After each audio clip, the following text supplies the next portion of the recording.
от сердца к сердцу. Только этот путь я выбрала тебе.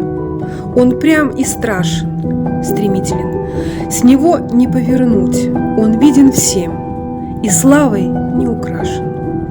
Я говорю за всех, кто здесь погиб, в моих стихах глухие их шаги, их вечное и жаркое дыхание. Я говорю за всех, кто здесь живет, кто проходил огонь и смерть, и лед. И говорю, как плоть твоя, народ, по праву разделенного страдания.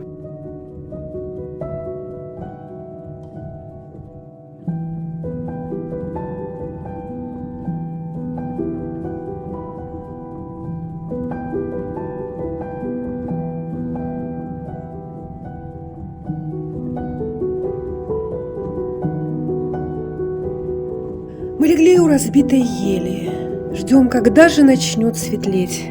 Под шинелью вдвоем теплее на продрогшей гнилой земле. Знаешь, Юлька, я против грусти, но сегодня она не в счет. Дома в яблочном захолустье мамка моя живет. У тебя есть друзья, любимый, у меня лишь она одна. Пахнет в хате квашней и дымом, за порогом бурлит весна. Старой, кажется, каждый кустик беспокойную дочку ждет. Знаешь, Юлька, я против грусти, но сегодня она не в счет. Отогрелись мы еле-еле. Вдруг нежданный приказ. Вперед! Снова рядом в сырой шинели светлокосый солдат идет.